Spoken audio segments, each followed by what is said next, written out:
It did say on the agenda, but just to remind everyone, this is going to be publicly on YouTube, this meeting.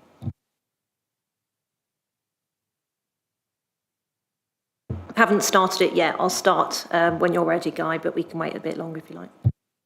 Just give it that one more minute for anyone else to stream in, and then we'll get started.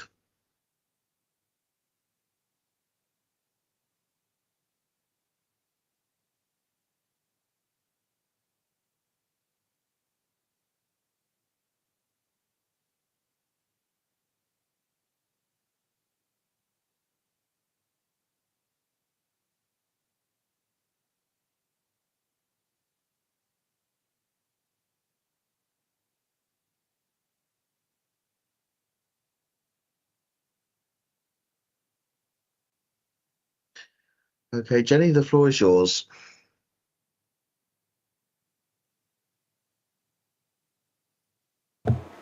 Thank you very much.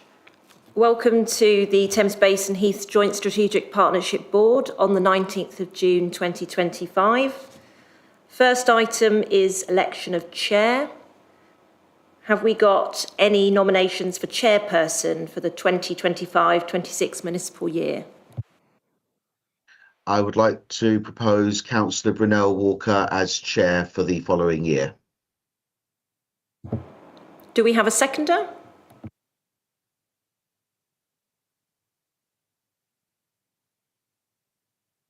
Please I'm don't all happy to rush. second. I'm happy to second. That was Councillor Fiona White. Thank you very much. So, yeah, I can confirm Councillor Mark Brunel Walker will be the chair of this board for the next municipal year. So over to you, Councillor Brunel Walker. Great, thank you very much. And thank you, Guy. Thank you for the work that you did as chair over the last period of time, and to kind of live up to the standards that you've set in the meetings that we've had and the work that we've done. So thank you very much. Can I just check, do we need to appoint a vice chair for this committee? We don't for this committee, no. Okay. In which case, we shall move on straight to apologies for absence. Do we have any apologies for this meeting? Thank you, Chair. We've had apologies from Councillor Adam Bermange, and he's being subbed by Councillor Simon Bond. That's from the Royal Borough of Windsor and Maidenhead. And we have apologies from Councillor Tim Southern from Hart, who's going to be subbed by Councillor James Radley. Great, thank you, and welcome to the meeting. Agenda item 3 is the minutes of the previous meeting held on the 4th of December. Does anyone have any questions or errors to raise? If not, can I have someone move them as a correct record?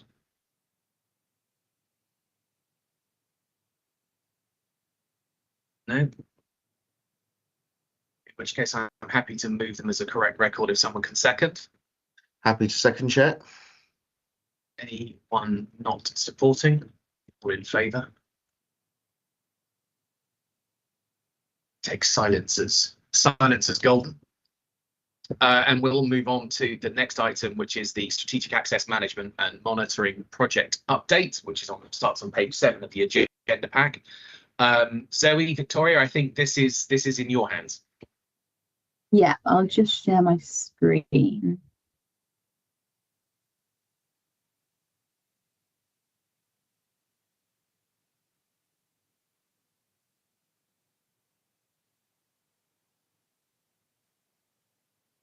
Can you all see that clearly?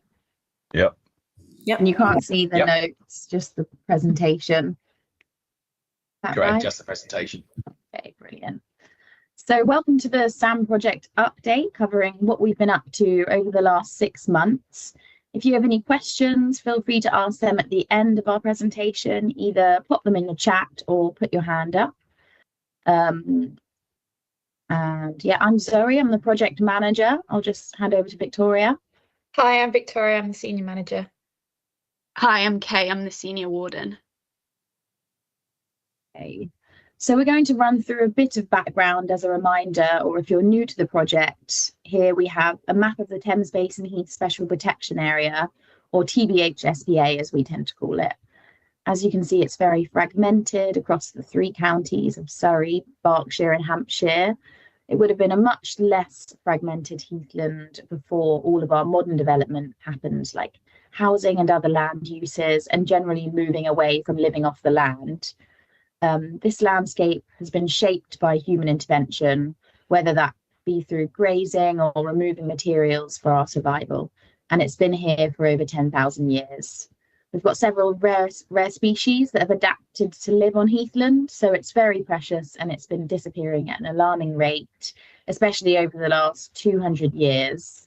So we really need to look after what we have left. And the SPA was designated in 2005 due to the presence of these 3 ground nesting birds. The Dartford warbler, our resident bird, which actually nests just off the ground in the dense gorse, and the elusive woodlark, which sings high in the sky like its better known cousin, the skylark, and arguably the favourite to observe, the nightjar, which flies in from sub-Saharan Africa each April-May time, and it's active at night. So what do? We focus all our efforts on delivering this fantastic strategy developed by your local authorities in conjunction with Natural England. We capture that in the team plan, which you can see here, which is we would like everyone in Surrey, Hampshire and Berkshire to connect, respect and protect their heathland. We will enable this using education, engagement and monitoring to deliver our 3 key messages, which are keep to the main paths, or as we like to say, pause on paths please. Be wildfire aware, and lastly, making use of green space on your doorstep, also known as suitable alternative green space or SANGs. And that's all we're asking people to do. Here's our team infographic, which gives key information like our most recent survey results, number of wardens, our key messages, how protection is paid for by housing developments, and so on. We use this eye-catching poster at pop-ups and events to entice people to approach us with questions and want to find out more. I'll just hand over to Victoria for team news. So here's an update on what we've been doing since we spoke to you in December last year. So here's our team structure for the summer season, and we're delighted to announce the successful recruitment of permanent part-time communications officer for 3 days a week, replacing Sarah Bunce, who moved to another role in Natural England last year. So Eloise Phillips will join Nicola Buckland in the communications team this month in time to support promotion for Heath Week. So the role attracted a record number of applicants, and we were impressed by the high calibre of candidates that we interviewed. Regarding the recruitment of a data analyst, discussions are ongoing between Natural England and partner organisations. And good news, progress has picked up and we hope to have a data analyst in place over the next few months. So in the interim, we've commissioned Footprint Ecology to complete the SANG visitor survey reports.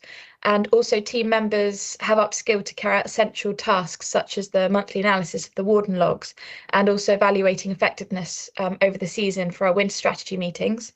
However, this arrangement is not suitable permanently due to existing workloads and required expertise. So we do look forward to the data analyst role being filled. So here's a gallery of the year-round team. Please say hello if you happen to run into us on the SPA. I'm sure a few of you will recognise a few faces. And these are the seasonal wardens. So we received a high number of strong applications for the seasonal warden roles. And following a successful recruitment process, we now have 5 seasonal wardens in place. So we've got Hannah Moore, Niall Doherty, Paula Bradley, Steve Fry and Mark Leach as well. Mark Leach. So this year we're able to expand the seasonal warden team due to Kay Fletcher's temporary promotion to senior warden, and thus leaving capacity for additional seasonal wardens. So they actually started on the 17th of February, which is 1 week earlier than last year, allowing them to complete their 2-week induction ahead of the ground nesting bird season, and we'll also retain them for an extra week in September to support sign removal and accelerate preparations for the winter season, so during which we review team strategy and focus on development as well. So the team brings a high level of experience and skill, and the earlier start has contributed to strong beginning to the season, and this is reflected in our highest March wardening stats on record. So additionally, several team members have educational backgrounds and have provided valuable support to Education Officer Michael in delivering and leading sessions for the Amazing Heaths education programme. So over winter, we participated in lots of volunteer work parties on the SPA alongside our partners, and these provided valuable opportunities to engage with local communities and promote the project's key messages, strengthen partner relationships, and contribute directly to Heath management. To ensure fair and consistent support for our partners, we reviewed our volunteer engagement from the previous winter season and used this to guide our priorities for the most recent winter season. And we focused on partners that we had less involvement with in the prior winter.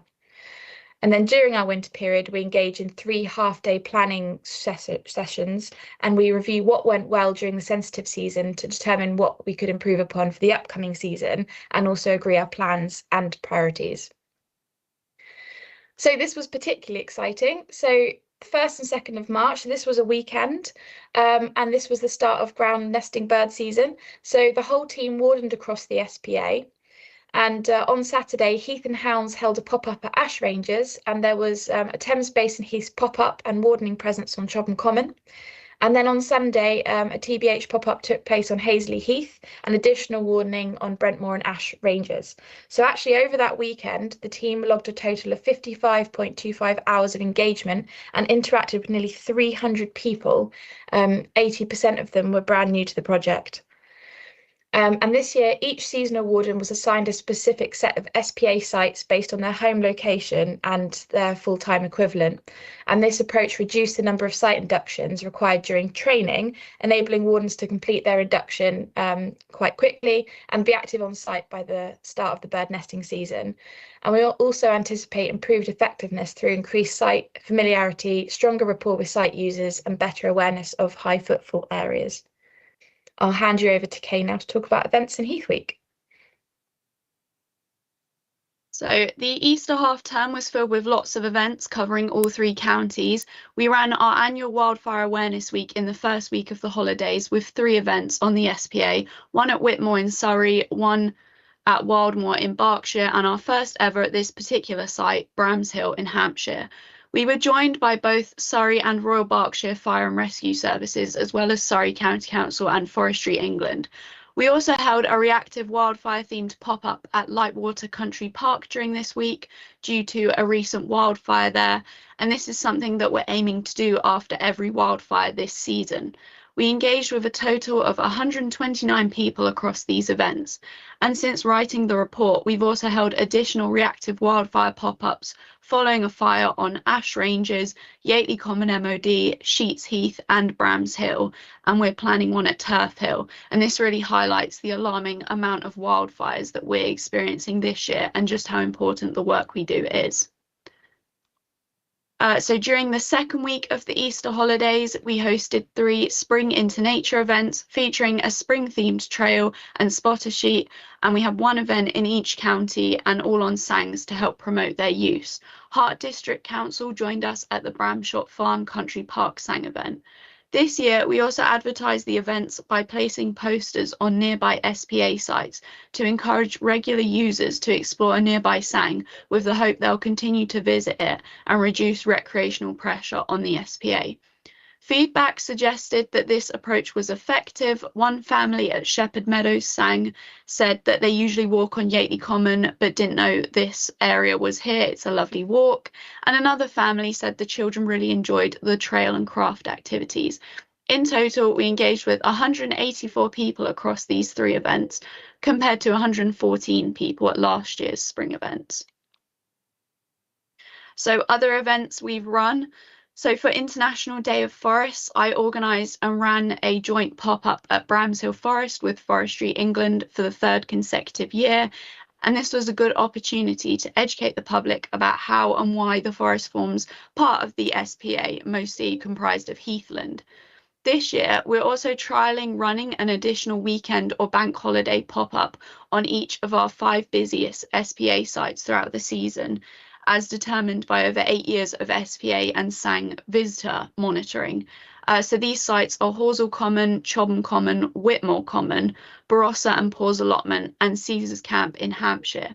Swinley Forest was also one of the busiest sites, but we don't currently have an agreement with the Crown Estate to warden there. But in March, these 5 pop-ups resulted in a total of 213 engagements, and only 19% had spoken to us before. And in April, they resulted in 285 engagements, and only 20% had spoken to us before. And then we were also invited to participate in Runnymede Borough Council's Great Big Green Week during May half term, and seasonal warden Hannah planned and ran a mini beast themed event at Southwood Country Park Sang, which had 80 attendees. So one of our strategic aims this year is to increase guided walks in ground nesting bird season outside of Heath Week, especially nightjar walks, which are really impactful and memorable for participants. Horsell Common Preservation Society reached out for support as their members were requesting guided walks, which prompted lead warden Ruth to organise monthly guided walks on Horsell Common throughout the season. So far, we've led 2 dawn chorus walks and a night safari walk, engaging with 34 people, and positive feedback has been received, with the dawn chorus walk described as a lovely and informative walk, and an attendee of night safari commenting the wardens were lovely to talk to and very knowledgeable. At Bramshill, I've led 4 nightjar walks with Forestry England over the last 3 weeks with over 40 attendees. Positive feedback has been received for these 2, with one attendee commenting it was a really special experience and another commenting the warden's wildlife knowledge and birding skills were very impressive. Additionally, seasonal warden Steve has planned 2 nightjar suppers at Whitmore Common this month, combining a meal at the nearby pub with an evening walk. Unfortunately, the first walk wasn't very well attended, but the upcoming second walk already has several bookings. And planning for Heath Week 2025, which is the 28th of July to the 3rd of August, is well underway and continues to grow more refined each year. So our goal was to complete most of the planning during winter to avoid conflicting with the busy bird nesting season, and we've had many events booked in since December. A total of 19 events are scheduled, 10 of which are in collaboration with partner organisations, including the Amphibian and Reptile Conservation Trust, Hart District Council, Hampshire County Council, Hampshire and Isle of Wight Wildlife Trust, and many more.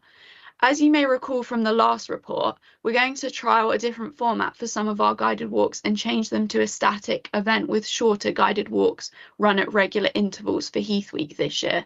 This is in response to a consistent challenge we face of people booking onto our guided walks but not showing up on the day. So our annual Horsell Common Insect Walk and Hazley Heath History Walk will be trialling this format. We're also going to trial having a booking system in place for our reptile and amphibian roadshows this year, due to their increasing popularity, to ensure that we can have more high quality engagements with attendees and manage car parking. Back to Zoe to cover communications. We had a gazebo canopy designed specifically for Heath and Hound pop-ups to further enhance the group branding. We also plan on getting new tablecloths to match the new Heath and Hound colour as well. You can see it in the picture above. Phase 1 of the Tyting Farm Sang has recently opened with over a mile of paths to walk. Guildford Borough Council has opened the field south of the bridleway, and the majority of the site is far from opening yet though. The council's commenced advertising on the new Sang, and once we've mapped the route on Outdoor Active, we'll publish the new website for this Sang as well. Followers to our Facebook and Instagram accounts continue to grow. We're keen to trial some social media pop-ups with the sole focus of encouraging visitors to follow our accounts and to engage with our content. We provide a wide variety of content to appeal to different audiences, covering topics including wildlife of the Heaths, key messages, the work of our wardens, educational activities, event publicity, Heath and Hounds activities, and Sang promotion. Facebook continues to be our most popular social media platform. Our social media stats begin to climb, as you can see, as we head into ground nesting bird season and then event season. We withdrew from posting to X, previously Twitter, in January this year, hence the decline in reach. We are keen to set up a Blue Sky account, and this will be achievable once our new comms officer Eloise joins very soon.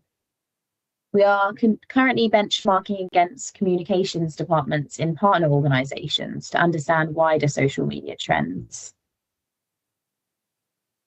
This is an example of a recent high-performing post. This reached 7,431 accounts on Facebook. Sharing to other pages or groups results in a much higher reach, so any support from our partners is really appreciated. So this was for a dawn chorus walk that I ran with Mike, our warden Mike, who's our longest warden, who's been with us for about 11 years. We continue to share news and blogs to the website. In the spring and summer months, it's a great opportunity for the seasonal wardens to introduce themselves and how they're progressing in the role. Here's Warden Hannah describing her first ever visit to Caesar's Camp in Bracknell. Heath Week preparation has begun with circulation of finalised event details to parish councils, local magazine editors and partners. It's the beginning of an intense 6 weeks of preparation. Events are advertised on our website, Facebook, Instagram, in various formats, and bookable events are uploaded to Eventbrite. Posters and waymarker signs are created for on-site advertising. Event resources are created and printed. Newspaper articles are written. The Heath Week website pages will be created, including the Heath Week 2025 photo gallery. Blogs will be written and uploaded and creating a real buzz around the week. I'll hand over to Victoria for education. So this is our amazing Heathlands Heathland Focus Education Programme. So this is run by our Education Officer, Michael Jones. And the programme meaningfully connects school children and their teachers to wildlife and their local heathlands through fun and engaging curriculum linked activities. So children are inspired to take an active role in protecting our heathlands, from minimising ground nesting birds disturbance to reducing wildfires to getting involved in biological recording through citizen science. So the programme also seeks to engage community groups and residents with their local heathlands, with the focus being on nature connections and what's important to be a responsible visitor. So our fantastic stats. So Michael has delivered 5,203 engagements directly through the programme with over 125 sessions delivered. So this is 48 schools inside the 5 kilometre buffer zone have benefited from learning about Heathland and how to look after it. And there are a combination of on-heath and in-school sessions, and most of the sessions have been delivered to a primary school audience. So there's so much demand for sessions across a very wide geographical area.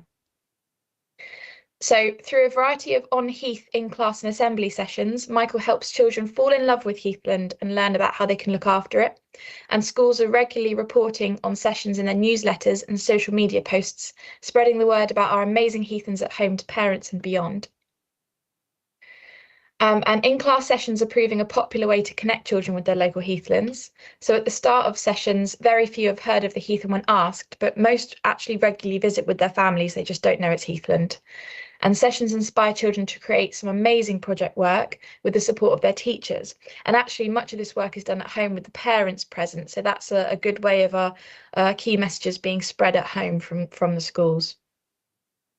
So we have lovely quotes from the children. And the Heathland creates very special memories for a lot of them. And this is about being wildfire aware. So Michael's developed a wildfire awareness session for Year 6 children. He jointly delivered a pilot session with Surrey Fire and Rescue Service that covered the causes and consequences of wildfires and what to do if a fire is spotted. So the session also put this information in local heath in context. So the pilot at Barnsbury School near Woking was well received by teachers and children, and also by the fire service. So 7 weeks later, Michael actually went back to the school and quizzed some of the children and found that all of the children had remembered important messages. So the plan is to run a couple of more pilot sessions in the summer term and then look to roll it to other schools in the buffer zone in the late spring term 2026. Wildfire sessions were delivered to Year 6 children at Think Safe in Rushmore and Hart this spring, and Junior Citizen is currently taking place in Guildford for schools, in Guildford Borough Council and in Waverley. So Michael, supported by the wider team, continues to deliver community sessions, so noticing nature walks, to increase nature connections and benefit well-being. So he recently ran a well-attended guided heathland walk at Caesar's Camp as part of a Hale Community Centre's Wellbeing Day, and he actually made nightjars with families. And these were great opportunities to raise awareness of the amazing ground nesting birds in the local heathland and to inspire local people to become responsible visitors. And the next couple of slides are lovely quotes that Michael has had from children.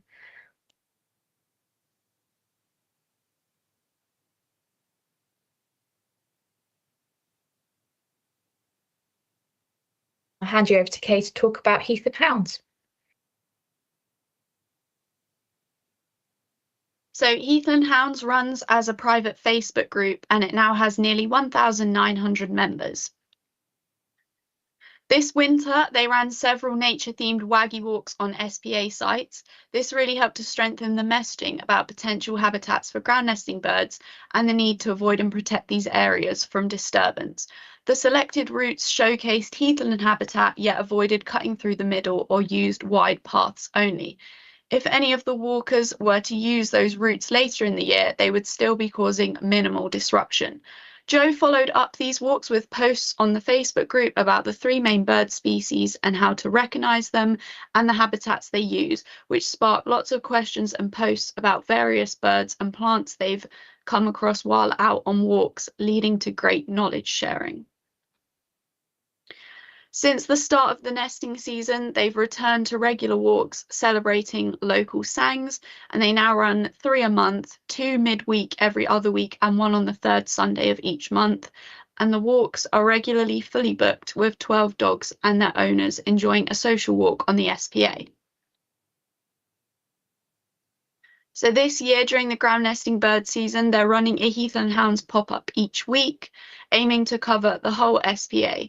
So far, they've run 15 pop-ups and engaged with 560 people and given out more than 300 doggy goodie bags, which include our leaflets, poo bags, and dog treats. They also ran a special pop-up at a local pet shop to raise awareness for National Dogs in Yellow Day and joined Hart District Council at their annual Bark in the Park event at Edenbrook Country Park Sang. They've continued with the Heathland Heroes campaign, celebrating dogs and owners who are doing the right thing. For example, picking up and disposing of poo bags correctly, following paths and following signs.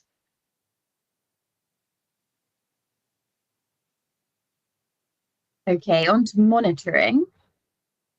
Between November and April, we delivered 13 events and 31 pop-ups. Across all pop-ups, the team engaged with a total of 1,343 people. This graph shows the average number of interactions per hour during each month of the sensitive period. So that's March to August. These figures include interactions on the SPA and other locations like schools. July 23 was our record highest average interactions per hour at 5.56. Followed by June 24 at 4.42, and April 25 was just shy of this with 4.12 interactions per hour. Every year we commission 2 days ecology to carry out the TBH SPA Annex 1 bird monitoring programme, and these were the results from 2024, which we shared back in the December JSPB. We are really pleased to report all 3 bird populations were higher than the previous year and all above the previous 5-year average. Now, the 2025 monitoring programme is well underway, and we aim to share the results at the next JSPB in December. This will contribute to our long-term data set, which now spans over 25 years. We're also in the final stages of completion in securing a 3-year contract with the 2Js.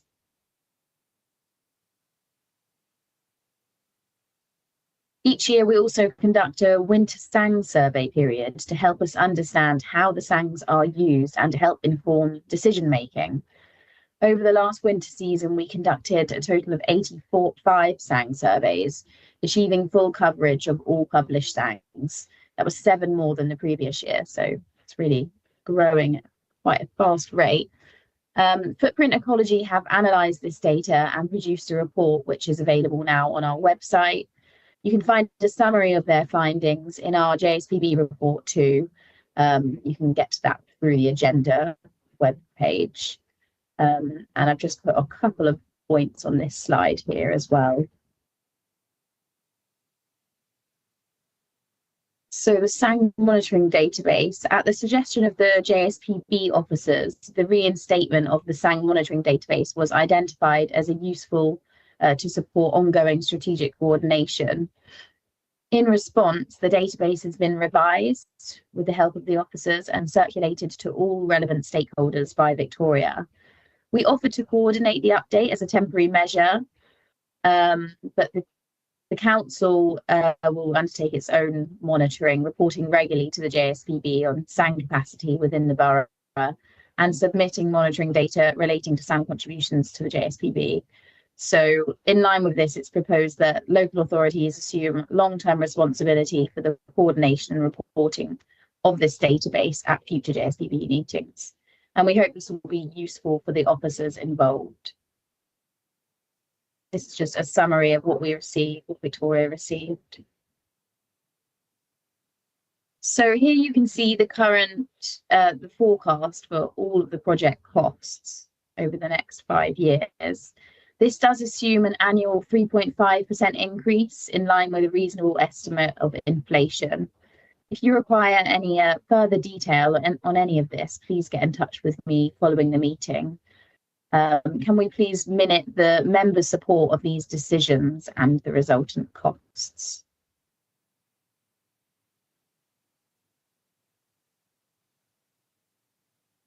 Do you want to handle that now, or should we just take that at the end once you've finished? Well, this is the second to last slide. It's up to you.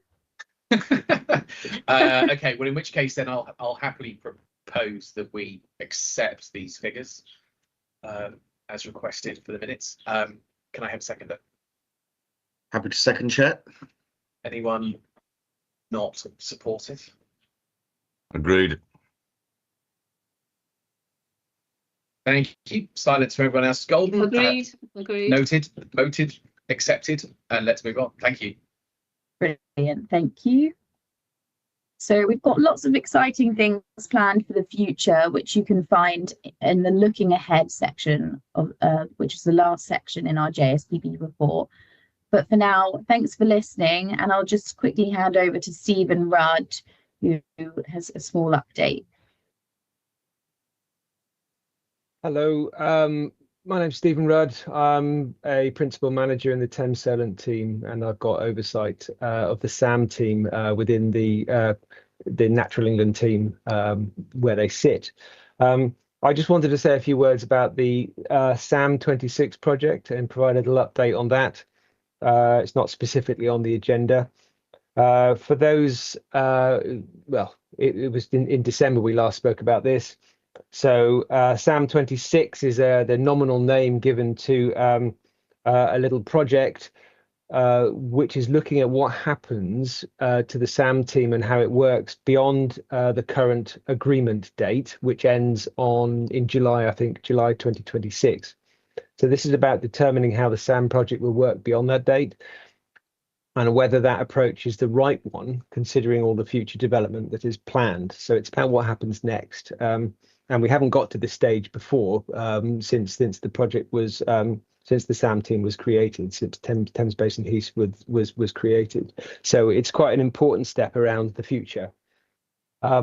We set up, you might remember, we set up a working group in December last year, composed of some board members and officers, and we've met on a few occasions, and that's been very productive.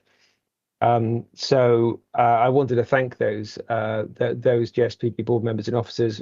Hasn't always been the most easy of meetings while we wade through something which is quite new. But your input is absolutely crucial to enable us to get a plan together. So what we're doing at the moment is creating a specification, a brief for consultants, and we will be asking consultants to evaluate the existing SAM project, to investigate whether it's had the impact we need it to have to allow development to happen, It's about looking at the data we've got to ensure that it offsets the ecological impacts. It'll be looking at areas, we'll be asking consultants to be looking at areas where it's working well and where it can be improved, and which measures are most effective. You know, if we know what resources worked up to now, then we can look at what we might need for future. That's the idea. So for instance, you know, if we know that there's more development coming and we know that wardening is working well, we could invest, we could propose to invest some of that money in more wardens to be able to do more of the work, to be able to offset the impacts appropriately. So hopefully we will get, when we get the response, when we appoint consultants and they do the work, they'll be able to recommend to us how to improve our monitoring in future. So we're still working on that specification. We're going to present an updated draft to the working group next week, and that will hopefully be one step closer to getting approval internally in Natural England to be able to run this contract. Following all of this work, of course, nothing will happen until we present this back to JSPB and we get approval, obviously, to implement any changes in future.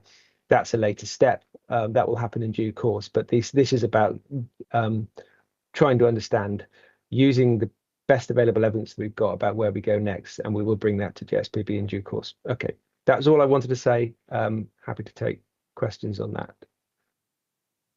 Thanks for the update. Liz, question from you. Yeah, I know it's sort of a bit like how long's a piece of string, but have you got any idea when that piece of work might be carried out and how long it might take?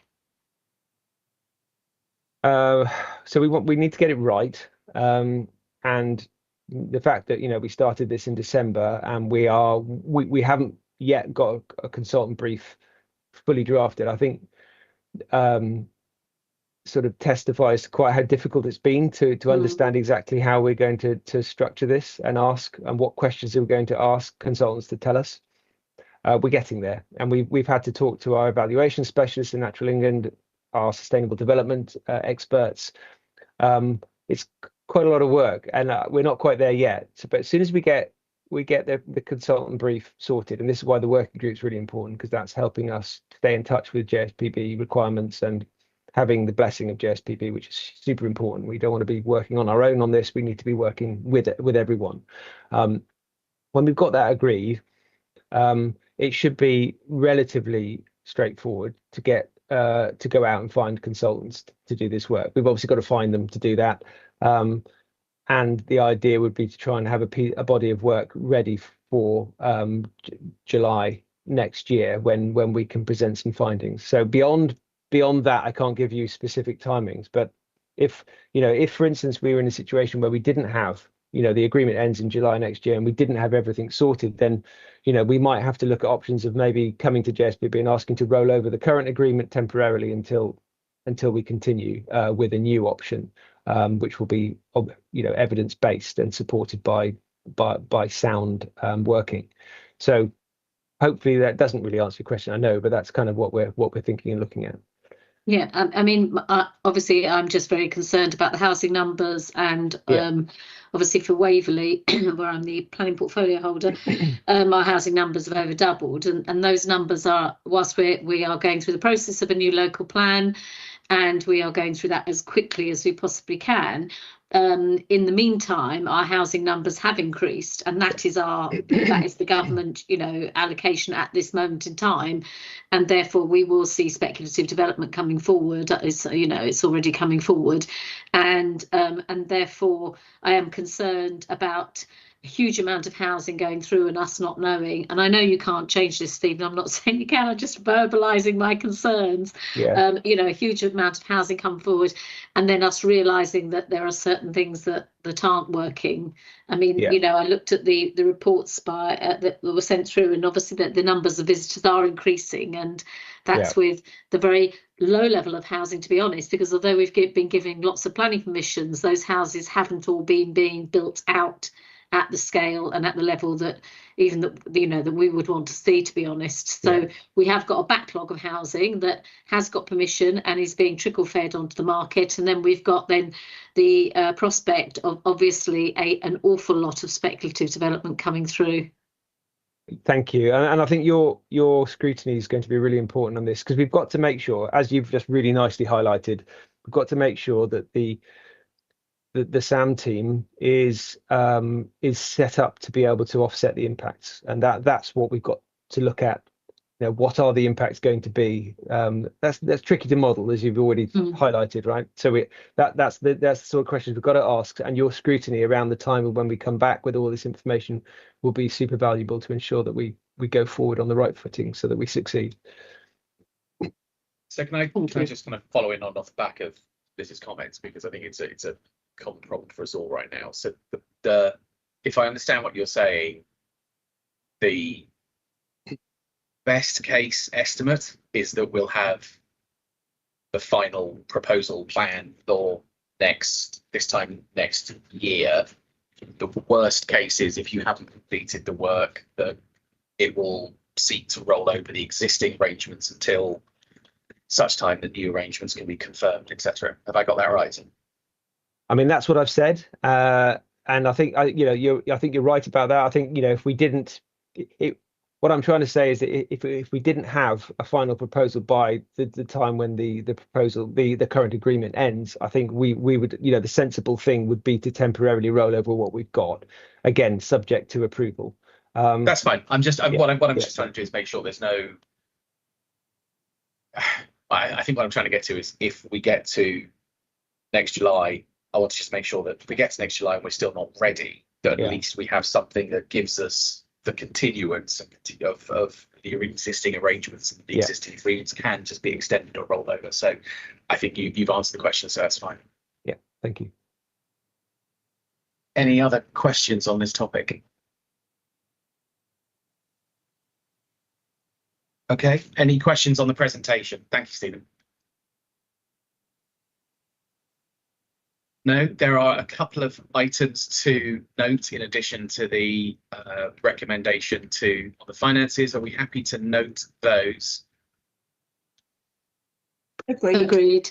Thank you. And can I just mark my thanks? I'm hoping the thanks for everyone for an incredibly comprehensive presentation with a huge amount of detail. I think it's one of those things that continues to surprise me, having sat on this committee for a year now, just the level and scope of the work that is done by the wardens and everybody else involved in this project. And I think as we're coming into the peak fire season and barbecue season this weekend with all the hot weather, it's just more important. It just reminds me how important that work is. So I'm very grateful for the in-depth presentation, and very grateful for the amazing work that everybody is doing on our behalf and on behalf of all residents. So if you can make sure that message gets out to everyone involved, excellent presentation. Thank you, Mark. And with that, we shall move on to agenda item 5, the local nature recovery strategy for updates for Berkshire and Hampshire, and that's from Nikki and Rosie.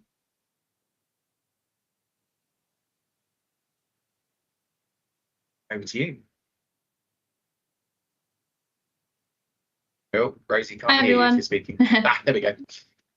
Everyone, I'm Rosie from Berkshire, and I'm going to give an update on the work that we've been doing for the Berkshire Local Nature Recovery Strategy over the last 2.5 years.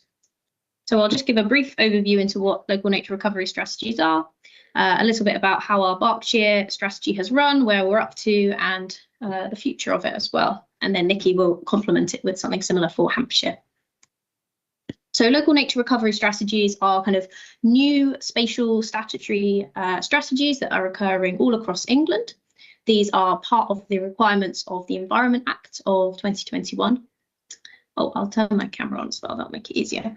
And there's 48 of these occurring right across the county. So I guess the Thames Basin Heaths has 3 of these. Adam, I wasn't quite able to attend today. He's a crunch point for Surrey's LNRS, but you've got Berkshire and Hampshire being represented. In Berkshire, we are a little bit different to some of the other LNRSs because we don't have a county council. Instead, we've got 6 unitary authorities. So I'm part of the Windsor and Maidenhead Council team, working in the natural environment team, and we are kind of running our local nature recovery strategy, and then we are being supported by the other 5 unitary authorities across Berkshire. This has been about 2.5 years of work. A lot of that has been working with lots of stakeholders right across the county. I've got a short video about a kind of need for local nature recovery strategies and a little bit about Berkshire. Let me know if the sound is not working. It starts a little bit quiet anyway.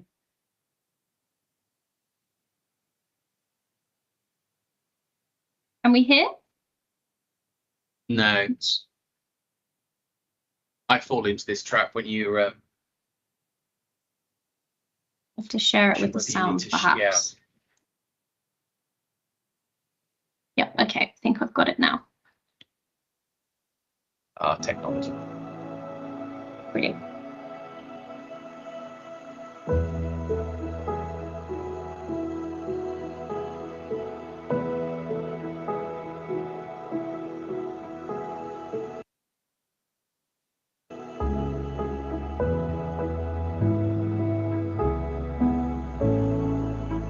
Berkshire is a small county, but our wildlife is extraordinary.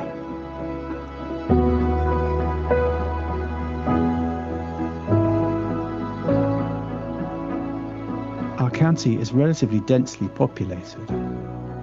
The land must meet our human needs for housing, food, employment. But there is wildlife on our farms, in our towns and villages, in our parks and in our gardens, and in all our green spaces.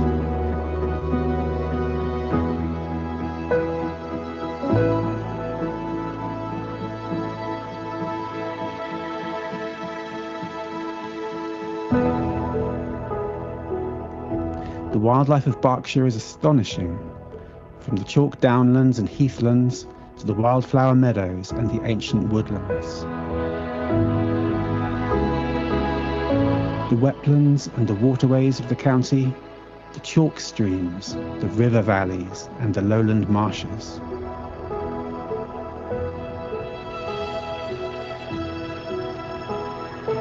Research tells us that when we notice nature and grow our sense of being connected to the world, we become happier and healthier, both psychologically and physically. We can experience beauty and wonder.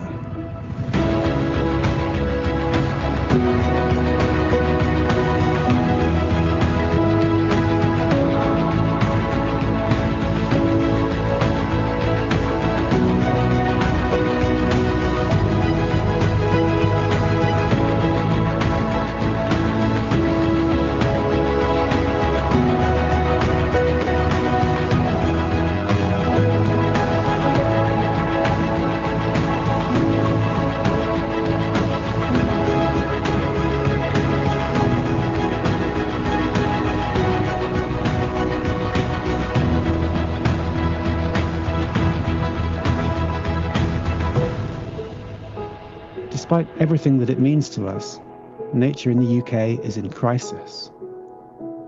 But what if we could improve all our habitats for wildlife, extend them, connect them? What if we had the resources, the knowledge, the will to halt the decline of nature and reverse it? What if we could achieve a nature recovery?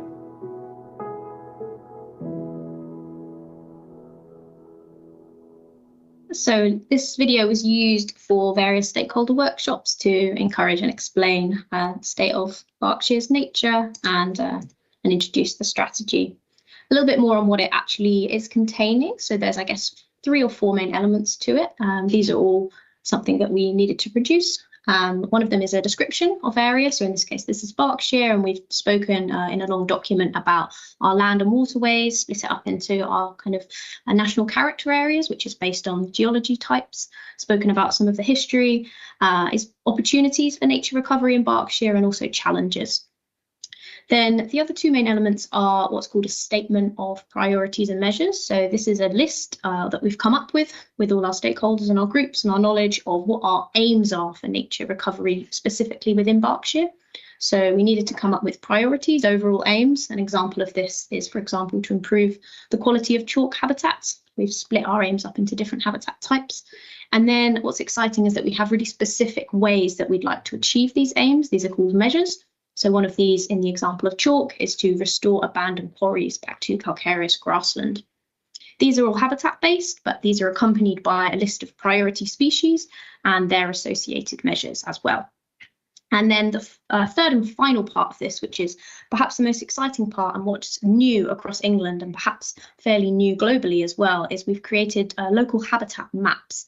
And these will be interactive maps that will be accessible to anyone. And you'll be able to click on these and you'll be able to zoom in to Berkshire or your county and see specific places and where actions have been identified as opportunities in those places. So what we think the best actions are to take in each place. Not the whole of the county has been mapped. We've prioritised specific locations where we think these opportunities could go.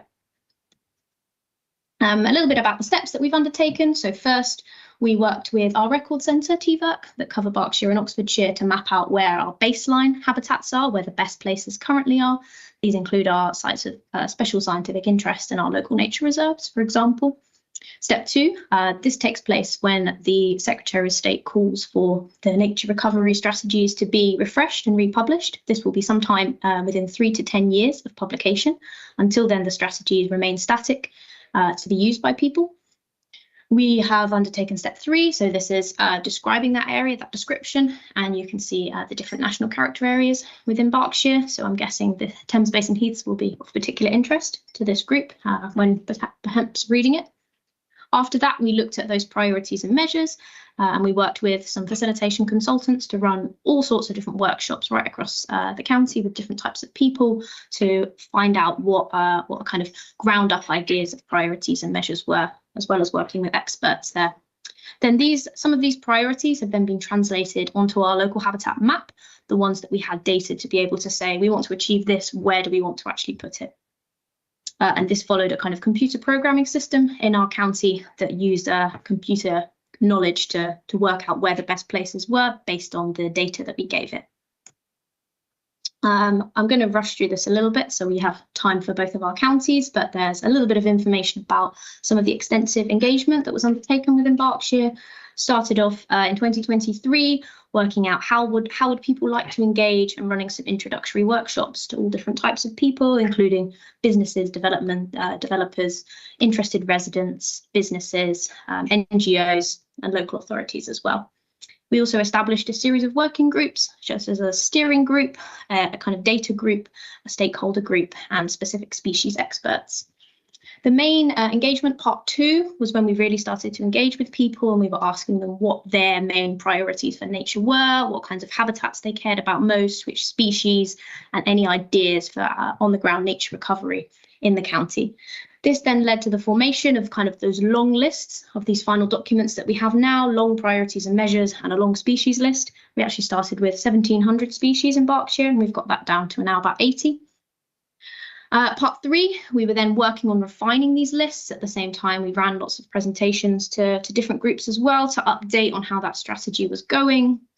And we had a specific consultation with landowners to find out which parcels of land they might like to see included within the strategy. Part 4, we're starting to sign off this strategy now. We ran a public consultation once we had our draft lists and maps. This was something that all authorities needed to do. With various drop-in sessions and an online survey for people to complete. And we are currently now in Berkshire very close to our kind of pre-publication period where we're checking again with our supporting authorities, so those other local authorities within Berkshire, if they're happy for everything to go to final publication. Part 5 will be the publication of the strategy and when it will start being delivered. And we'll speak a little bit about that later. Some images or some of the engagement workshops we ran, we decided to have kind of visual cards of different habitats and species to gauge interest with our stakeholders. Some of these images show our specific farmer and landowner workshops, where we also had large maps of areas across Berkshire where farmers and landowners could speak about areas that they knew and owned and would like to see included, or in fact included in the strategy.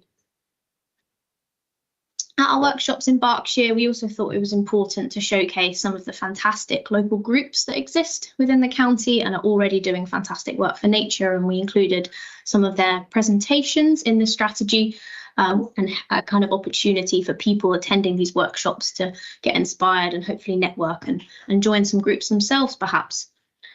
So some of these include across in the Kennet in West Berkshire, but also right over in the east. Project Sponge works with wetland restoration in Slough, and then environmental corridors right across the county. A list of some of the organisations that have worked with us, so contributed to working groups, attended workshops, completed surveys, or otherwise provided some useful information. And then also at the workshops, we started, I think accidentally at first, people put on a little sticker of where they were attending from, and we built up a list of all the different locations stakeholders come from to complete this nature recovery event. We also decided that perhaps an 80-page document wouldn't be that well read by everyone, so we produced some artwork to indicate some of the main ideas that came out of these workshops and that the strategy hopes to achieve. So in the middle, we can see some of the main ideas or actions for nature recovery that people have, and then some of the main habitats on the left or right, as well as the overall process that we undertook at the top there. This then turned into our description of Berkshire. And then I just thought I'd include a little diagram to show how we took all that information and came to some results. So I guess the three main ways that our data was collected was from these workshops, from these ideas, also from a group of really knowledgeable experts across Berkshire, including our universities, our record centre, our species experts, the North Wessex Downs, and various other local groups as well. And then also some of the existing nature recovery documents that occurred. We didn't want to reinvent the wheel here. This contributed to our list. This underwent this computer program, and this then turned into those that we had enough data for kind of mapped measures, as it were.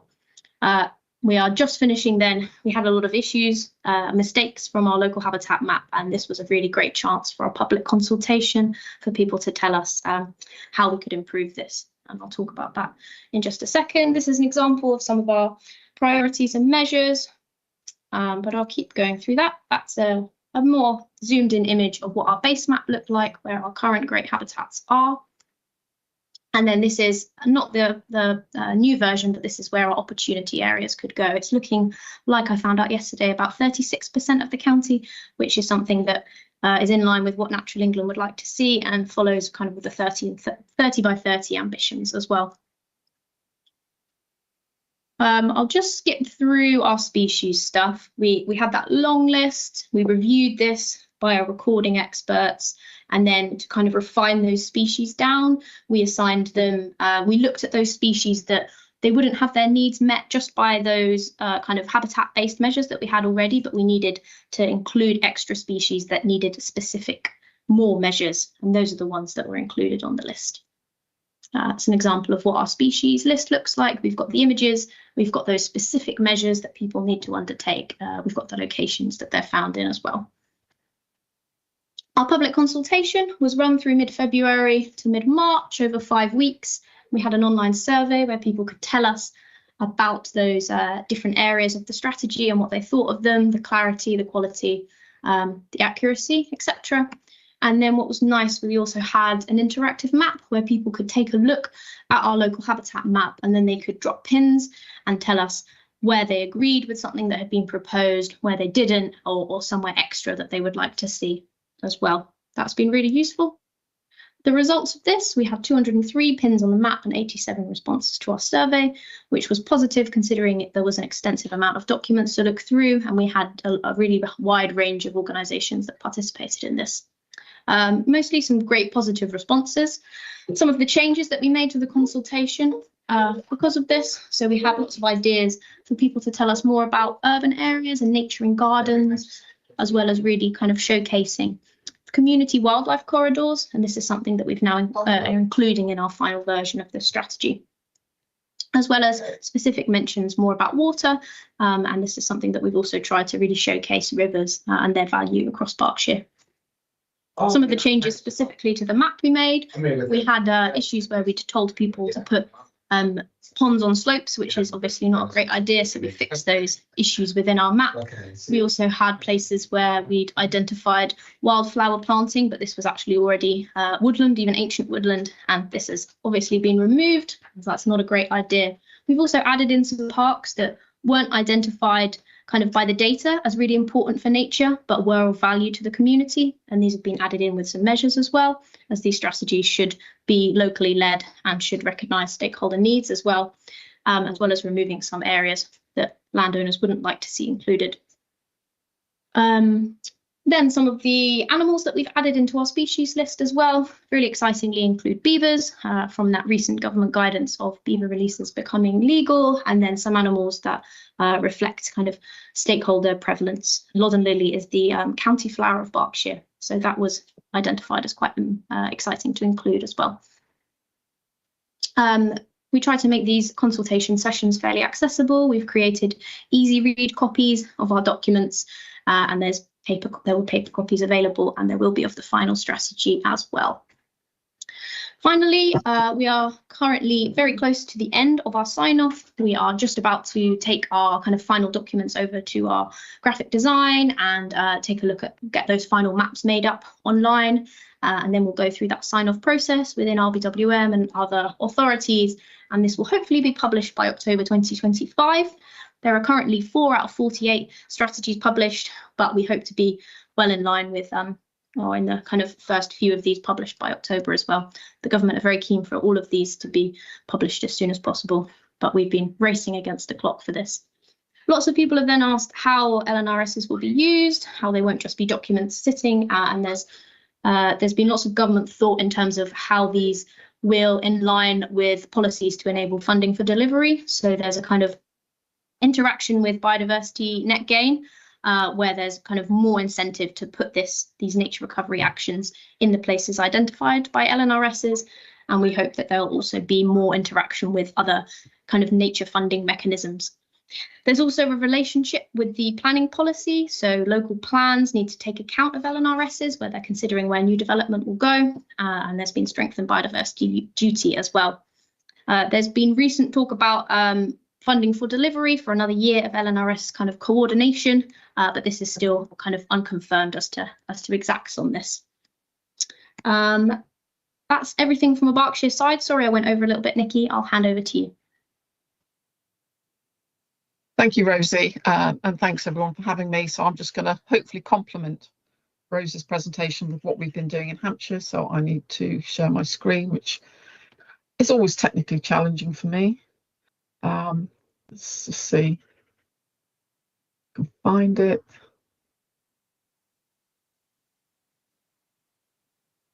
I might have to go to just my screen.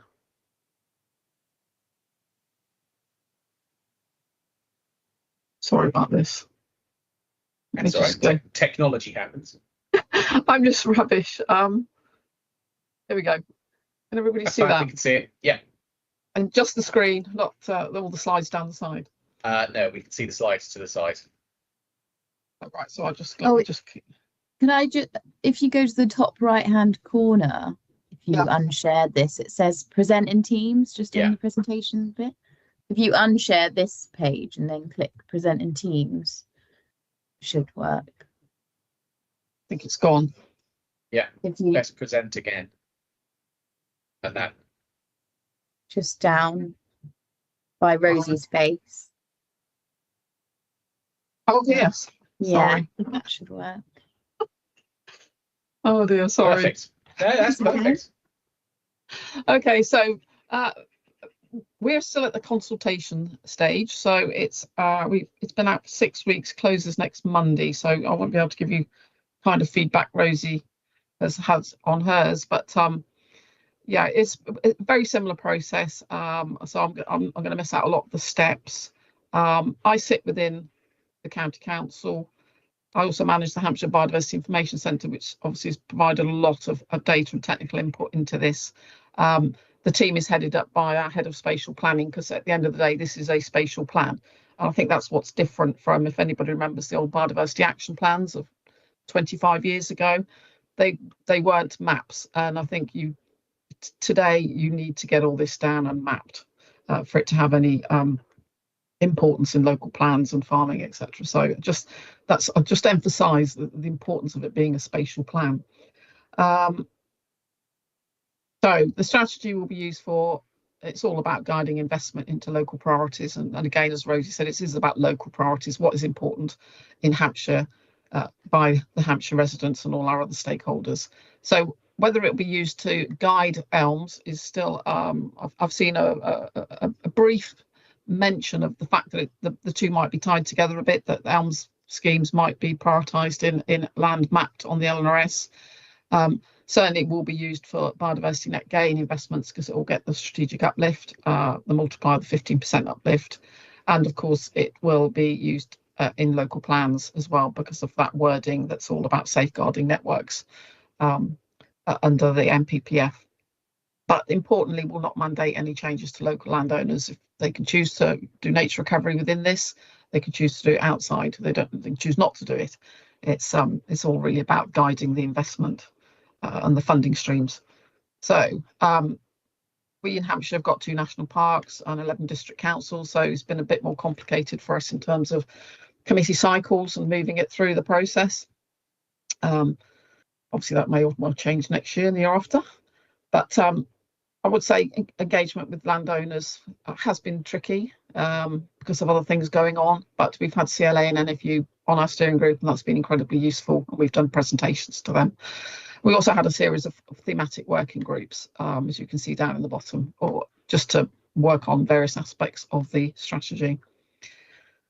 So the community engagement, like Rosie, it was done last year. We had a 3-month period of different workshops, community workshops based on the national character areas, and also specific habitats. So we had separate ones on the rivers and wetlands, and also on the woodlands, because they cut across all the national character areas. And we had a specific one on species recovery, where I had to manage 80 species experts in a room, all competing for their species being on the list.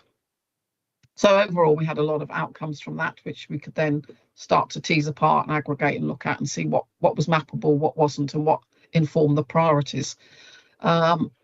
So just moving on. So one of the first things we had to map, and this was very carefully constrained within the regs, and that's just all the national designated sites, the local wildlife sites, and irreplaceable habitat, which, as you know, is very confined to just 4 different inhabitants for Hampshire. So ancient woodland, salt marsh, lowland fen, and sand dune. And most of that irreplaceable habitat already sits within the designation. So, you know, if it's part of this consultation, we get to learn more about any other sites, that would be brilliant. But that's pretty much, and that's going to be static for the next few years. So even though we're designating new wildlife sites every year, this is static for the period of the strategy. So that covers 23% of Hampshire. And just to mention here, one of the key points that came out was, yes, it's already important for biodiversity, but most of it is in poor condition. So we know about the condition status of SSIs, particularly the rivers.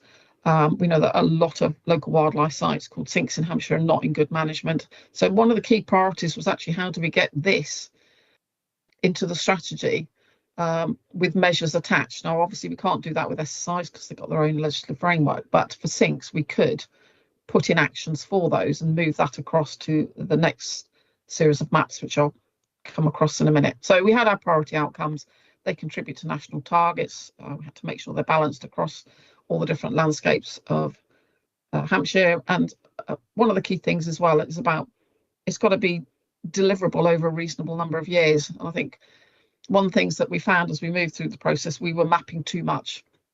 And we need to refocus, and that's, I think, why ours has taken longer to get to the point we're at now. So some of the examples of the priority outcomes and measures, rivers and river quality. The water quality was the most important priority, came across all the workshops and all the engagement we did. So we've got various measures there, including which a lot of other LRSs have done, is all about the riparian buffer strips that will slow down sedimentation, nutrients reaching the river. And then there's various other measures on natural flood management, etc., and removal of fish barriers and stuff. So there's a whole heap of measures in there that's to do with rivers, and because obviously our chalk rivers are pretty important internationally. Some other examples that I mentioned about the local wildlife sites and measures that would benefit those. So because sinks cover a whole heap of habitats and species, it's a measure that is then the measures would then come out of all the other different habitats that we've put in. But I think one of the specific ones is about new surveys, because although we've been surveying Hampshire for 40 years continuously, 4,000 sinks, the surveys do get out of date, and I think having new surveys looking at what their condition is, a lot of the condition is unknown, is pretty important. So that was a probably a measure that's quite different from other LNRSs. So thinking of the Thames Basin Heaths, obviously we've got heathland and acid grassland mosaic measures there, and the species that would benefit from that. We've got species-rich grasslands. As we know, we've lost 98% of all our grasslands, so that's downland, acid grassland, lowland meadow, purple moorgrass, rush pasture, and floodplain grazing marsh. They're all broken down into different habitat grassland types as to how they are mapped. And again, it's about the measures there. Next one. So that's just some of the, so we've got 70 odd measures grouped into about 10 different habitat themes. So I've just given you a sort of a little example of the ones that are probably more relevant to the Thames Basin area. All the measures are then mapped, and that then becomes this final map, which is the areas that could become of importance for biodiversity, called the ACB map. And that map does not include any sites that are on the APIB map, which is the first map, sites that are, because you can't have this overlap between what's good and what could be good, even though some of the good we know is not in good condition. So this map is literally looking at new sites that connect, expand, make bigger from existing sites. So when you put the two together, this is 12%. When you put the two together, you get 36%. So amazingly, very close to Rose's. And that would be what the network would look like ideally if all that could be achieved over the planned period. Obviously, we know it's not all going to be achieved, but that's as ambitious as we're really allowed to be, because as I said before, we did map more. All these sites are also underpinned by opportunity mapping, which says it's the right soils, the right hydrology, all the right conditions. But having said that, you're reliant on the best available data, and we've got lots of caveats in there that until you're stood in a field and you've done a thorough investigation as to what is possible, it's never going to be completely perfect. And I think every LRS would say that what's in a field one day could be something different the next day. And again, this is a static map.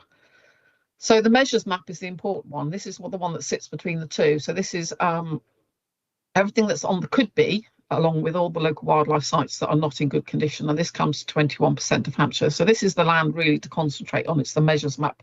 This is the map that will be used for BNG and for other green investments.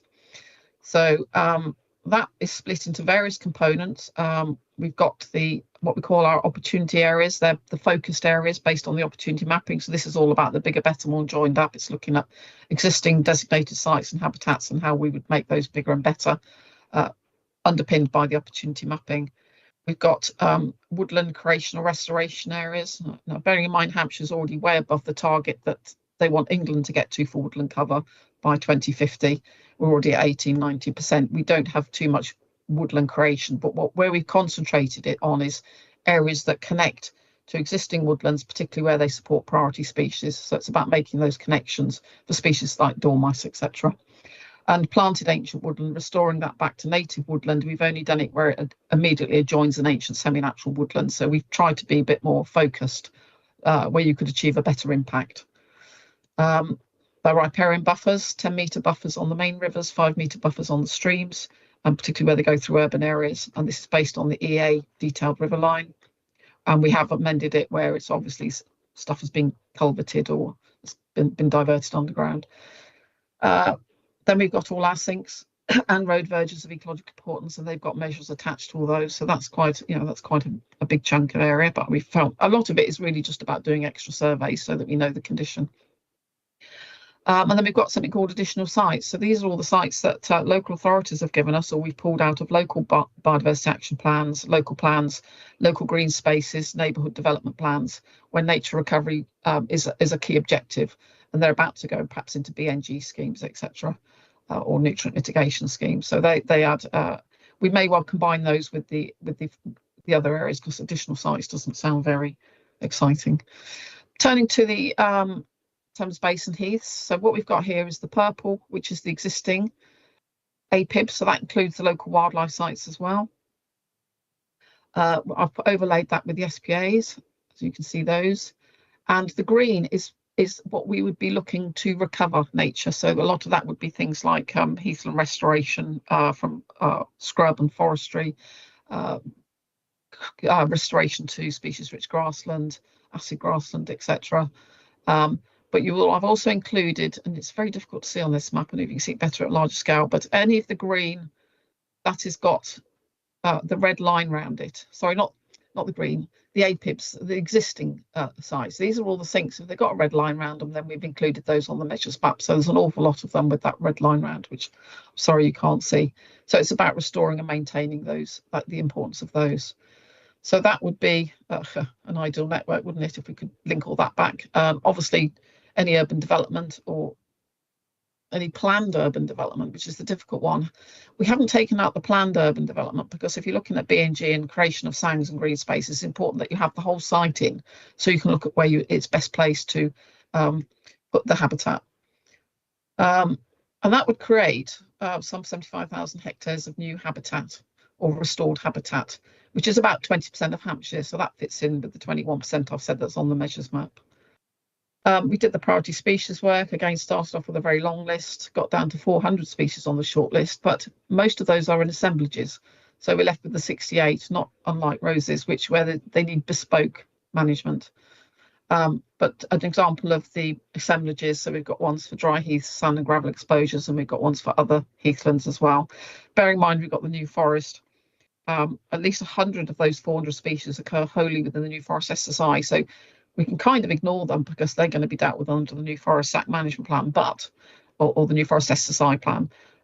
But they're in there for awareness, because they occur nowhere else, and there's only maybe 1 or 2 sites for them. So there is a long list of new forest sites, but these are sites that occur in North East Hampshire as well as inside the forest.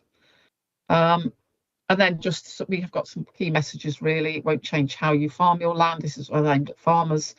Sets out obviously the local priorities. It's all about the wider environmental benefits as well, such as improved water quality, soil health, carbon capture, natural flood management.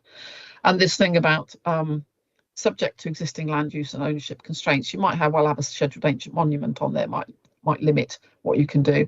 It might already be in a scheme, but it's about thinking of the next scheme that's coming along. This is not just a short time period. And then finally, just on the planning side, I always think it's important to mention because we've had a lot of landowners actually come forward and want to put their land in, which is great. So they're looking at habitat banks as part of the consultation, but also wanting to take land out. And really, so we're only taking land out if it physically cannot support that habitat. It might be built on already that we didn't know, or it might have some other constraints that would stop it. But if taking it out would affect the integrity of the network, then we'll probably say, no, we're keeping it in. And if you turn to para 192 of the NPPF, which goes right back to 2012, it's all about mapping and safeguarding components of the wider ecological network. So if you like, the terminology has already been in there for planning for a long, long time. I've not missed anything out, but our timeline is we'll be coming to the end of the consultation by next Monday. It goes to our select committee a few days later. We'll then spend the summer going through all the consultee responses. At the moment, we've only had a couple of dozen in, so we'll wait and see what comes in at the last minute. Then we'll do the final draft. It will go back to the local authorities, and then through their committee cycles, or unless they've got delegated, and then our approval is expected to be in November by our cabinet and then submitted to DEFRA. So we're aiming for this side of Christmas. We've had our letter of funding for the next stage, which is all about transitioning from production of strategy to delivery. So that's good. That came in. So we've got that for the next year. I think that's it. Hopefully I haven't gone over too much.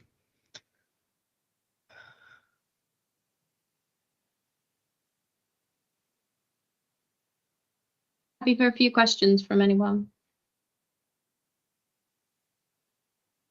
Done. Thanks for that. I couldn't get it for you fast enough. Another very comprehensive update. Thank you very much indeed. Liz, you had a question. Thank you, and thank you for those. It's really great to see them, to be honest. Really some, you know, amazing amount of work involved in creating those, I know. And I just wondered, and I have just emailed somebody at Surrey County Council, but I just wondered, does anyone know what's going on at Surrey at all with their strategy? Yes, Adam was going to attend, but it looks like he couldn't. Adam Brown at Surrey, yeah. I think they've suffered a little bit from lack of being able to recruit or get resources in, so some of it's been commissioned out. So he's just a little way behind us. He's still working on the mapping, basically. They've done all their upfront engagement and stuff, but it's yeah, the little step behind us. I think Surrey also were having some issues with the data licensing, which some counties have suffered with. So the ability to be able to actually show some of the data from the maps and then working out agreements with that. But yeah, there's lots of work gone into Surrey LNRS as well. Great, thank you. I'm just again thinking of our Waverley's local plan, because despite local government reorganisation, the government is encouraging us to go, you know, to carry on producing our local plans and to get them done as quickly as possible. So obviously that will have a big impact on site selections and things. So yeah, thanks very much anyway. Really good presentations. Thank you. Any other comments or questions from around the room? No? Okay. Well, thank you very much for the those amazing updates. There's a hell of a lot of work going on. I think it's always one of those slightly sad things that we know the volume of work that goes on. We can see that, and we can see that in all the work. It's residents don't understand what goes on behind the scenes, and it's sad. I'd love them to understand more of the huge amount of work and the huge impact that this has on all of our communities moving forward. And as Liz has pointed out on a couple of the agenda items, the impact it has on housing and development and the way that we can protect and enhance our living environment. So thank you very much for those updates. We are going to move on. Can I just get a time check? It's now 11:20. I'm not sure if we're on time or behind time. We're a bit behind time, but we've got till this meeting's 2 to 3 hours. So we have still got time, and I know Jenny Wadham's on the call now as well. Great, excellent. So we shall crack on then. So the next item is agenda item 6, the Thames Basin Heaths Strategic Access Management and Monitoring Project Financial Update, which is a title of an report that just trips off the tongue. Jenny, over to you. Thank you. I'm Jenny Wadham. I'm a finance business partner at Hampshire County Council, who are the administrative body for the partnership. I've got a few slides just to pick out some key points from the report, but hopefully I will go through this quite quickly so we can get some time back. Right, is that going to present in Teams? Just on its way. Bear with me, it should be loading slides. There we go. Yeah. So obviously we've just finished the financial year for 2024-2025. So we now have the final positions for the year. Net income 2.9 million. So really positive position. Key points to pull out there is, as you can see, the investment income, so dividend and bank interest income together, more than sufficient to cover the expenditure for the year, which means we've been able to make that 2.9 million contribution to the endowment fund. Dividend income actually over 5% return, when the forecast assume a 4% return, and bank interest we've had an average rate of 4.5%, which is higher than we assume sorry, I should say lower than we assume in the forecast, because we've had some recently very high interest rates that have just come down with the base rate coming down, Bank of England base rate coming down. We'd usually assume a 2%. So we have benefited from some good bank interest rates over the last few years.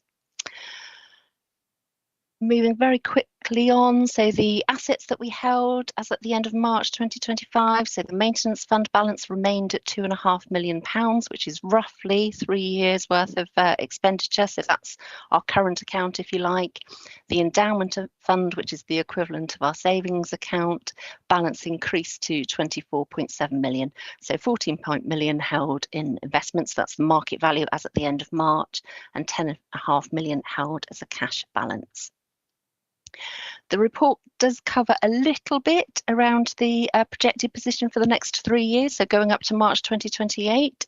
We always say to regard these figures with quite a bit of caution, because obviously we're trying to look forward 3 years, so it's not always easy to do, and a lot of uncertainty there. But expecting again another 6.4 million to be added to the endowment fund over those 3 years, so that's 6.4 million in total. Dividend income again assumed at the 4%, bank interest at 2%, and in each of those 3 years, the investment income is again projected to be sufficient to fully fund the expenditure. But you'll notice we'll starting to get a little bit closer. So whereas for 24-25, the investment income was almost double our expenditure over these few years, we're getting 400k more investment income, so we're still able to be building up the endowment fund balance a little bit. And I'm just going to finish on some conclusions. So as I say, a very whistle-stop tour. So really positive position, 2.9 million added to the endowment fund. Plus there was actually a slight recovery in the value of the investments. As we know, we've had some very difficult times over the last few years, which haven't helped investment values. And it was slightly better than the forecast that we reported in December as well. Projected net income for the next 3 years allows us to put even more money into the endowment fund. We've got that really sensible balance in the maintenance fund, so we've got quite a good buffer should anything happen to make sure we can continue to fund the ongoing annual maintenance without having to even consider potentially withdrawing from the endowment fund. And the financial modelling that we do continues to give us a reasonable assurance that we can keep the project going over the long term, so in perpetuity, the 80 years or so that we look at. But I do have to say, when we do the modelling in the team, just very slight differences can have quite a significant impact. So we tend to hover at the moment. It sort of varies between a few years as to when the money's going to run out beyond that perpetuity period. And I guess the message is not to get complacent. So we need to stay on top of making sure that we are still generating a good income from our investments. And that is where I'm going to stop actually on that first report and leave it for questions.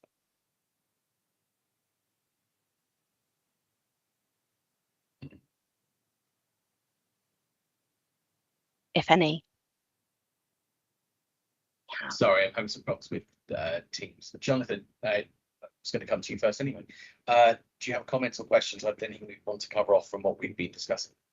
Well, first of all, can I say with huge relief, Jenny, thank you very much for coming, for getting here. I know you were double booked this morning, so I've had to come in and out very quickly. I just wanted to thank you very much for your summary. The whole thing is good news, which is actually is really a tribute to, I suppose, the advice you're getting from the working group. And if just to remind everybody, this investment course was set up several years ago when interest rates were bottoming out for about 10 years at 0.05%. The Bank of England is currently looking at whether it's going to decrease the interest rate, which we think is highly unlikely, bearing in mind the stresses on the economy and the outside influences globally. So I think that's going to stay at 4.25%. So frankly, whether it goes up or down by 0.5%, the point is we're getting a very good interest rate from the banks at the moment. And if I'm right there, the forecast is about 1 million in interest. Is that correct, Jenny? Yeah. Okay. Now that's quite something. And the other piece of good news, which you're going to hear from Arlene Close, is that we are closing down the difference between the original investment and the value, the current value of the investments, which is good news over a very, very tricky period. We started with Brexit and is currently dealing with a Middle Eastern potential conflict. So well done, Arlene Close. And I think that's my link into hearing from Greg. Thank you.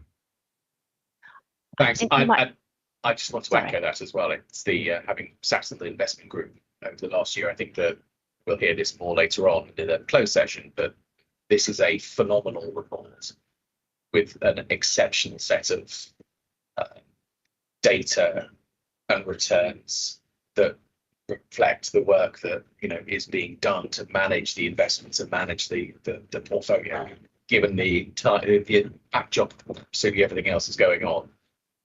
Colleagues should be greatly reassured by what they're seeing in this very brief summary report. I've got Liz first, and then I've got Jenny. Sorry, just a very basic question, Jennifer. Thank you for the presentation. And Jennifer. Sorry? No, sorry, I said Jenny rather than Jennifer. My apologies.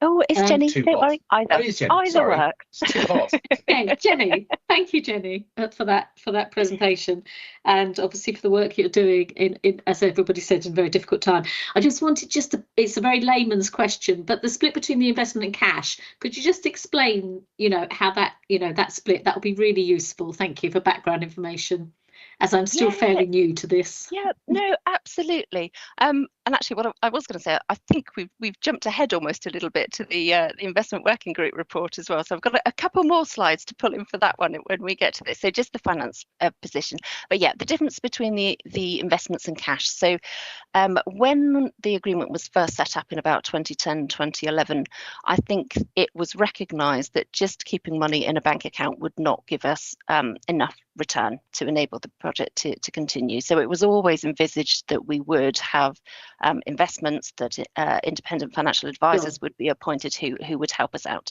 So that's why we have Arlene Close, who will be giving us the presentation when we go into exempt meeting. So the balance that's held in cash is the money that we are holding on to as an administrative body. So Hampshire County Council are holding on to that. Yeah, sure. And we will invest it within, as we would a normal bank balance, if you like. So hence the rate of interest that we pay is not less than 0.25% below the bank rate. It was more the amount, really, like what how the amount has come to, like what is. So effectively, that was really my question. As the balance is building up in the endowment fund, the investment working group meets with Arlene Close to receive advice on which investments they should make. So as we've got a sufficient balance, if you like, in the bank account, that's the point at which Arlene Close would come in and suggest investments for us to make, and then we will invest them. So we've been incrementally making investments over the last few years as the balance has built up. What we do have is quite a delay between decisions being approved at the board meeting and thus actually being able to go ahead and make those investments, because there are a whole host of practicalities involved with it. So what we often see is quite a big balance sitting in the bank account pending investment, if you like, until we can actually go ahead and practically make it. So typically, I think we've said to keep a much smaller balance in the endowment fund of £1 million or so. But from previous meetings and previous advice from Arlene Close, because the Bank of England base rate has been so high, actually we've been able to get quite a good rate of return by keeping the money in banks. So there hasn't been quite such an impetus to put money into the investments over more recent times. Is that helpful in answering your question? Yeah, that is helpful, and I understand, the obviously the gap in decision making to obviously to making those decisions and making investments. Yeah. I just wondered whether there was within it, because I think I read within the report something like, and I'm not sure that I'm getting mixed up with different things about it being 3 years worth sort of roughly cash, so it's about 1.5 million per year. So that, and I was just thinking, well, it's slightly over that, and just what the reason that was for, I was just it's just for my background information, really. Yeah, so the maintenance fund, the one with the £2.5 million, so that's where we try and keep the 3 years worth of expenditure in. So that's our working cash, if you like. And then the endowment fund is to invest on the advice of Arlene Close. So yeah, we will always keep a balance in the maintenance fund. The endowment fund is just a case of a little bit of bank interest as an investment, but ideally getting that into investments to give the higher rate of return that we need. Thank you, Jenny. Brilliant. I've got Fiona next. Jonathan, your hand went up, then came down. Was that an old hand? Okay, I'll put it back up again. I just wanted to. I know you got Fiona. It was purely on. It was purely on that point. Fiona, are you bringing up a new subject? I was going to follow on to something else. It's very brief, but okay. go ahead. Go ahead, Jonathan. I did put my hand up because the aim was to keep at least 3 years worth of cash available for ongoing work. That was really important. And you're always going to get more cash than expected. Well, not always, but at the moment you can get more cash, as Jenny quite rightly said, through delay or the fact that, you know, we're getting good result. If the situation was that the bank rate got down to 1%, we'd now be having a very different conversation as a working group. So that's what goes on. Thank you. Thank you for that. Thank you very much, Fiona. I guess an excellent explanation. Thank you for that. Fiona. Okay, mine was very brief. I noticed in Appendix 2 you hadn't got any figures from Guildford. My apologies for that. We had some changes in staffing and it sort of slipped through the gap in the middle. I understand those figures have been put together now and are going to be sent through to you. Fantastic, thank you. We do tend to have, so the forecasting forwards, it's often quite cautious what we have, but it then tends to work in the right way, that we get slightly more tariff income in than we have been forecasting, so which is always helpful to bolster the endowment fund. But thank you. Important thing is they're on their way. Yes, perfect. Thank you. Good to hear. Right, any more questions? Now we've kind of morphed into the working group update. So let's just say no, I think that's us. I think we've caused that. So I think let's just say we've now closed off item 6. Now we're moving to agenda item 7, which is an investment working group update. I wonder who has that. So I think that would be me again. I have some Jenny. slides to present. Just a few, again, very quick whistle stop tour. I think some of these things we've covered already. There we go. Right, and it's gone right back to, no, I want to go from there. Hopefully, let me just whiz forwards a little bit. Same slide deck, so it's getting a bit confused on my system. Right. So, again, the report we have from the investment working group follows a very standard format, so I'm not going to repeat everything because it does get quite repetitive, so I'm sure everyone's quite familiar with the report as it is. I'm just going to pull out a few things that have changed since the last time.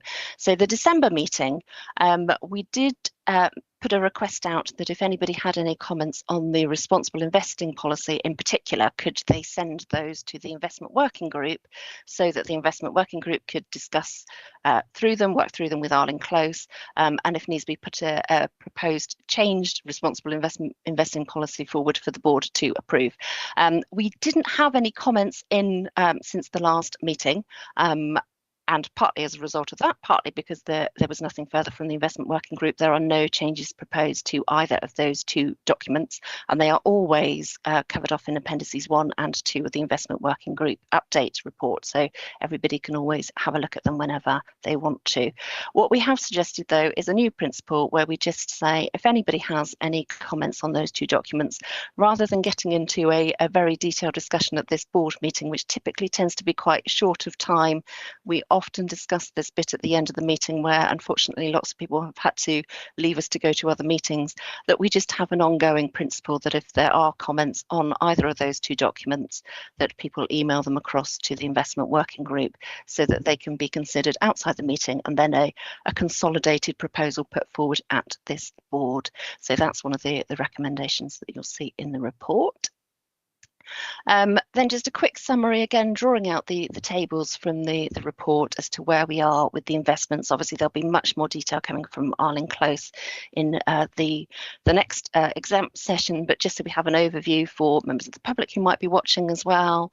So the investments that we've made to date, £15 million, and that's the amount we've invested. It's not the market value. And as we said, it's been difficult times over the last few years, but we are nearly back up to that value now with recovery over the last couple of years. The table on the right there is the amount of money that we're projecting to have in the endowment fund, which is available to be put into new investments on the advice of Arlene Close. And we do have that one pending investment from the last December board where we said put money in chunks of £5 million at a time into secured bank deposits for up to a year. So there were a set of criteria that we need to make in order to make those bank deposits. So we've got that pending. With the extra money that we had in, we have got £10 million available now.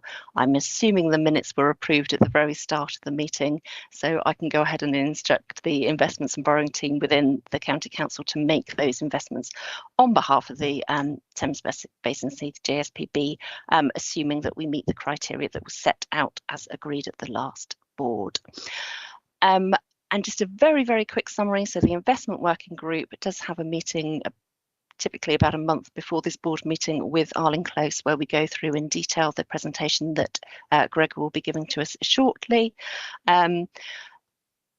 The recommendation of the investment working group is to accept the advice that Greg will be giving, and I don't think I'm giving too much away from a confidentiality or commerciality purpose if I say that in summary, the advice from Arlene Close is to continue with that pending investment that we have set out above, but to keep the remaining cash in the endowment fund for the time being. But as we've just mentioned, we know that bank rates are coming down, so it's likely that we would want to do a further investment shortly.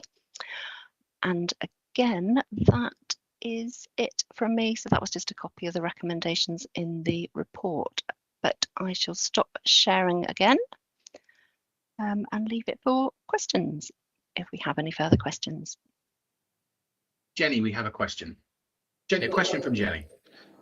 Jenny Merson, yeah, thank you, Chair. It was just to confirm that all the 3 recommendations in the previous item and the 6 in the investment working group update were all agreed. I just wanted to check with the board that they all agreed or noted that.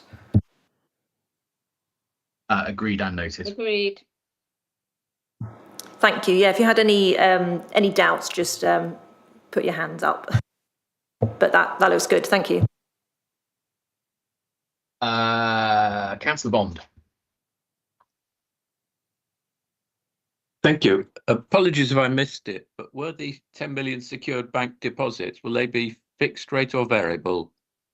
Thanks. So there was a whole range of criteria that was involved. So a minimum rate was set of at least 4%.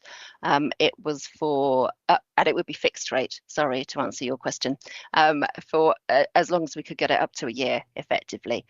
So the investment borrowing team will see what is available out there, and if they've got an investment that meets those criteria that Arlene Close set, we will make the investment on behalf of the board. If we can't, if interest rates suddenly drop, we will keep the money as is and come back for a further recommendation. But at the moment, we think we can still get something. I think there was one at least we were aware of, but I'm sure Greg will update us more on that next. Any other questions in public for this section?